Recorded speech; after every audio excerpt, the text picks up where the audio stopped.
Enfin, c'était bon, c'était un lieu où il y avait beaucoup d'ambiance, où il y avait beaucoup d'animation, des marchés importants, une foire de Saint-Privat qui était assez énorme à mes yeux d'enfant. Et tout se passait un petit peu. C'était le point central, un des points phares de Carmont. Voilà. Il y avait il y avait des cafés autour, la jeunesse s'y retrouvait. C'était sur le parcours de l'avenue Jean Jaurès, qui donc à mon époque s'appelait avenue Jean Jaurès et plus avenue de la Gare. Et donc cette place Jean Jaurès était un pôle attractif.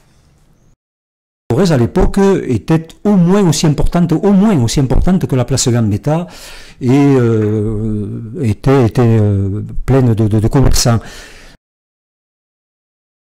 Alors tout autour de la place, oui, il y a eu des commerces, ça a évolué, il y a eu des commerces, il y a eu des cafés, il y a eu des banques, tous les emplacements étaient occupés.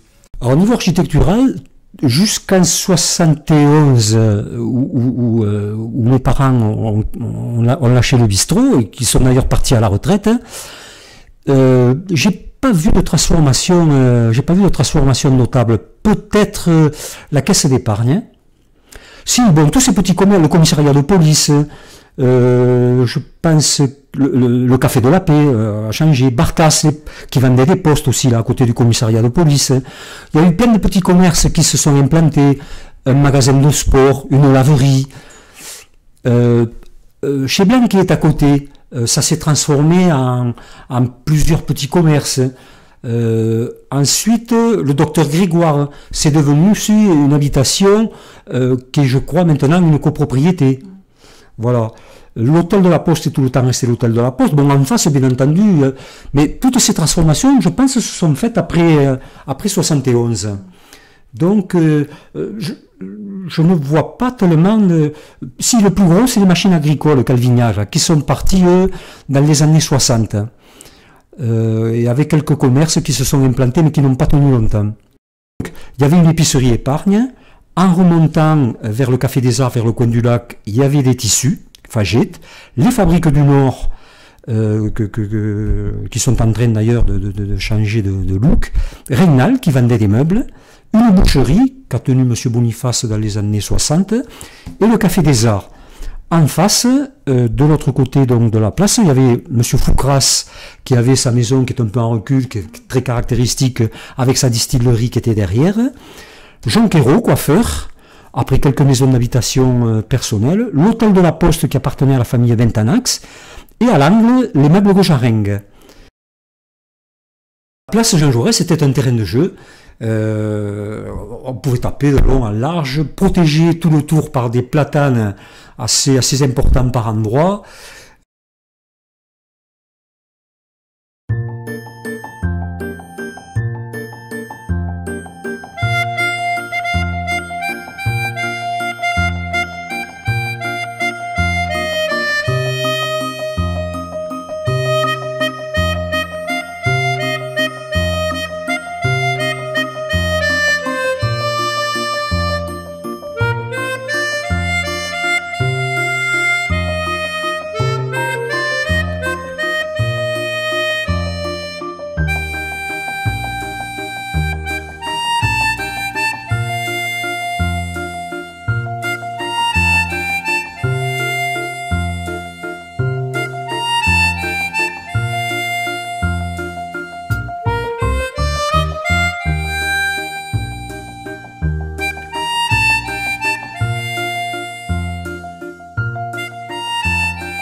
Après, il y avait, bon, cette place Jean Jaurès était quand même vivante, il y avait toutes les commémorations qui étaient faites avec la statue de Jean Jaurès qui a été érigée là et qui était assez attractif, les gens venaient la voir.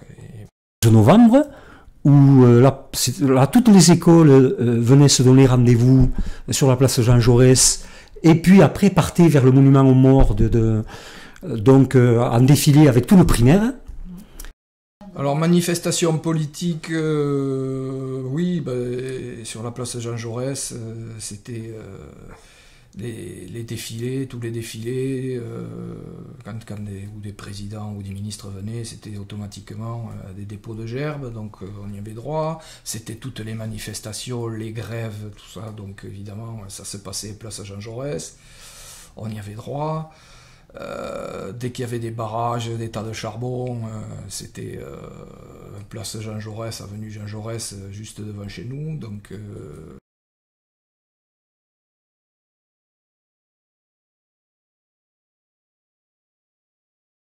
Et j'avoue que j'ai été des premiers à me rendre sur la place, voir ces dégâts. Cette fois-là, ça a été vraiment très difficile parce que je voyais le café de la Poste, je voyais tous mes souvenirs, je voyais mes ballons tomber dans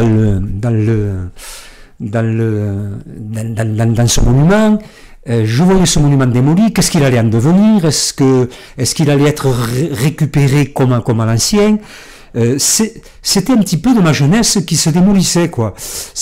C'était simple, le matin j'arrive, moi je n'avais rien entendu la nuit n'habitant pas sur place, je vois du monde partout sur la place, je vois des gens qui ramassaient des cailloux, je comprenais pas. Et au bout d'un moment, on m'a dit oui mais ils ont fait sauter Jaurès. J'étais tellement habitué à voir cette statue que le jour où elle a été décapitée et réduite en morceaux, je me suis même pas aperçu qu'elle y était plus. Donc très vite, les élus du Carmozin ont parlé de restructuration. Ils ont fait venir un Carmozin d'ailleurs, qui a restauré ce monument et qui venait régulièrement à la mairie prendre des dimensions avec une statue qui doit être toujours, je pense maintenant, dans le couloir, et qui était à une échelle précise pour reprendre les dimensions et récupérer les formes exactes de ce qui était. Et bien entendu, ça a été un grand soulagement quand j'ai vu ces hommes de l'art retravailler, revoir les pièces se reformer et ce monument se reconstruire tel qu'à l'identique. C'est une bonne image pour le souvenir et pour l'image de Carmont, ce qui s'est passé là. C'est très bien de l'avoir reconstitué.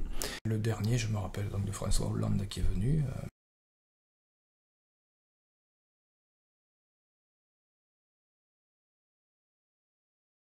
Saint-Privat, bien entendu, qui existait déjà à l'époque et où la cavalcade passait devant la porte. Et alors là, il y avait 5 jours terribles. Là, j'ai connu dans toute ma jeunesse.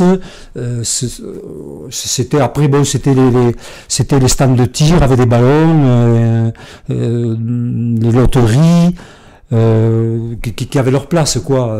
Il n'y avait pas de manège super attractif comme là maintenant.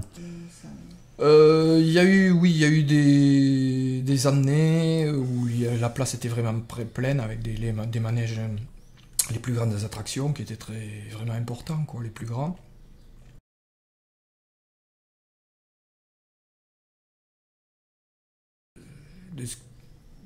L'évolution du temps, hein. La Saint-Privat se perdait un petit peu, bon, ça a été remanié après, revu avec l'arrivée des Bodegas qui avaient relancé, qui avaient remis pas mal d'ambiance. Voilà, il y a eu des hauts, des bas, et voilà, ça c'est comme partout, quoi. Depuis quelques années, s'y installent quelques activités, quelques actions de la part des commerçants. Ce qui n'est pas trop mal en soirée. Il y a quelques dates qui sont retenues, ce qui donne un petit peu de vie. Le marché de nuit, tu vois, pour nous, c'est une occasion unique de sortir le soir, de rencontrer des gens qu'on n'a pas l'habitude de rencontrer parce que généralement, ils sont à la maison devant la télévision, et ça, c'est déjà quelque chose d'important. On est à la rencontre de gens qui amènent, qui nous font manger leurs produits, et souvent c'est très bon. Et puis, chaque fois, il y a eu un divertissement différent. Ce qui est très intéressant, c'est que des gens qu'on connaissait légèrement un peu timides, eh bien, ils sont appelés, ils sont allés sur la place, essayer de se défouler, et puis tout le monde était heureux.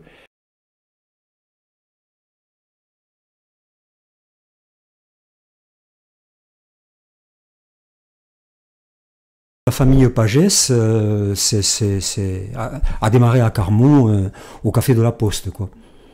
Voilà, le Café de la Poste a été ouvert, comme je l'ai dit, le 1er mai 1947.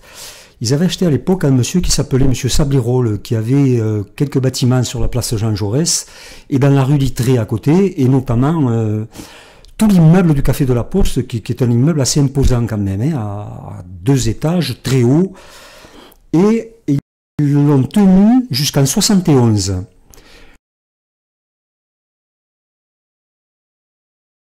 Et bien entendu, à l'époque, des personnages comme les présidents de rugby ou autres dirigeants du Carmozin avaient connaissance de toutes ces possibilités pour pouvoir caser leurs joueurs et constituer leur équipe de rugby, puisque c'était dans ce sens que mon père était venu à Carmaux. De marquer tous les points cette année-là, le jour de la finale, et dans la Riva, qui avait son bistrot juste en face. Donc, après les matchs, les joueurs de rugby ne pouvaient pas aller à un seul bistrot, et ils étaient tous liés les uns les autres, et bien entendu, ça faisait le tour, ça arrivait chez nous, après ça partait au siège, bien entendu, parce que le Café de la Paix se trouvait donc à cet angle, là était le siège de rugby.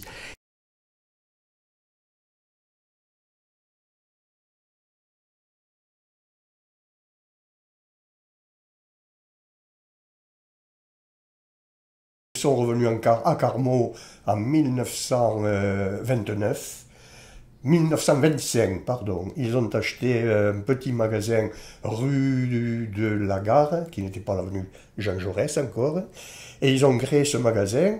Et sur les photos, on s'aperçoit qu'ils avaient déjà au moins 5 ou 6 personnes. Ils avaient embauché 5 ou 6 personnes. Ils sont restés là de 1925 à 1929. En 1929, ils ont failli faire faillite, puisqu'il y a eu le krach de 1929. Ils ont été aidés par un fabricant de flindérage dans le Nord, qui était juif, donc, et qui les a aidés, qui leur a mis de la marchandise à condition payable lorsque les a fait. Et ça a permis à mes parents de continuer. Ils ont par la suite acheté une maison particulière où ils sont actuellement, c'est-à-dire au 25 avenue Jean Jaurès, où je suis né d'ailleurs. Et petit à petit, ils ont fait des travaux d'un petit immeuble, c'est devenu un magasin qu'ils ont agrandi au fur et à mesure du temps. Ils ont fait des travaux, beaucoup de travaux. Ils faisaient la confection, homme simplement, et coupeur, c'est-à-dire sur mesure. Fabrique du Nord, parce qu'ils avaient fait toutes les marchandises qui étaient vendues là, étaient du Nord. Les plus beaux tissus de l'époque se faisaient dans le Nord. Elbeuf, Flindérage, c'était des beaux tissus. Donc, comme tout était de là-bas, ben, pourquoi pas fabrique du Nord. De l'autre côté, je me rappelle d'un café, je me rappelle de banques. Bon, il y avait je me rappelle surtout de Foucras, qui prenait presque, entre la maison et l'entreprise, presque un quart d'un côté de la place. Et l'activité de Foucras. Foucras qui faisait donc, qui fabriquait, qui était un liquoriste. Oui, mes parents prenaient bien entendu chez Foucras toutes les liqueurs qu'ils faisaient. Et je me souviens, parce que j'avais pris sur les doigts à ce moment-là, pour une liqueur qui s'appelait Marcelin. C'est très bonne liqueur, mais j'avais pas l'âge encore de la boire, et alors là, mon... Les vendredis, sur la place, moi je me rappelle avoir vu des carrioles tirées par des chevaux, et ces agriculteurs vendaient leurs produits, les pommes de terre, les légumes, ah oui, la place, oui, ça, moi je m'en rappelle. Est toujours aussi populaire dans les années 50 que ce qu'il est maintenant. Et ça, je trouve que c'était une très bonne chose, et y compris pour les commerces. Là, c'était une journée, le vendredi. C'était la journée. Voilà, le vendredi et le dimanche après les matchs de rugby, c'était des grandes journées pour les bistrots et les commerces locaux, quoi. Hein. D'où ce nombre important de bistrots et d'hôtels autour de la place Jean Jaurès. Après, c'était un pôle central quand il y avait les animations de la Sainte-Barbe, qui était la fête des mineurs. Là, il y avait de grosses animations.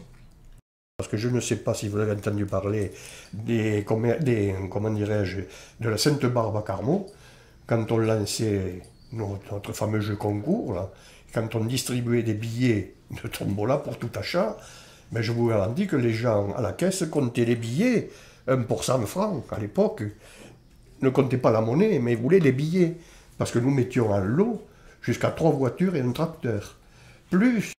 Il y avait toujours le marché qui était quand même important. Moi, j'ai souvenir de ça, qui était beaucoup plus important, et surtout parce qu'il était très diversifié par rapport à ce qu'il est maintenant. Et maintenant, il est surtout excentré sur la place Gambetta. Autrefois, la place Jean Jaurès était pleine.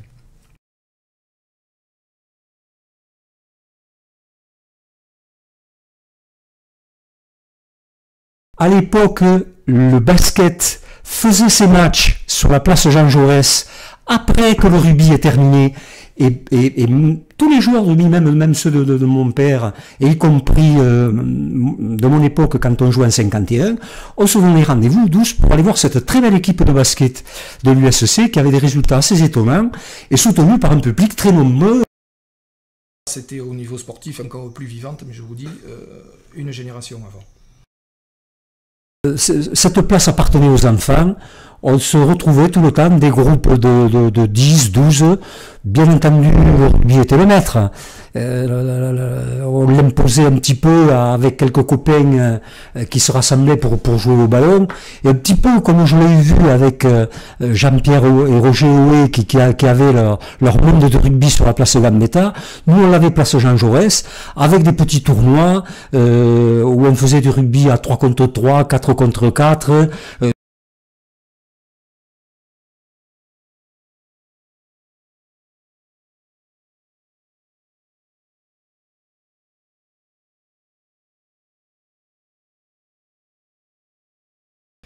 Alors au niveau voirie, oui, il y a eu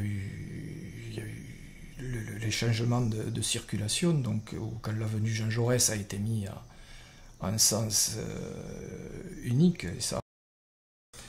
Je me rappelle aussi des grands travaux qui avaient été faits à l'époque de monsieur Goulesque, travaux de voirie, donc les premiers grands travaux, hein, donc c'est-à-dire tout ce qui va être refait maintenant.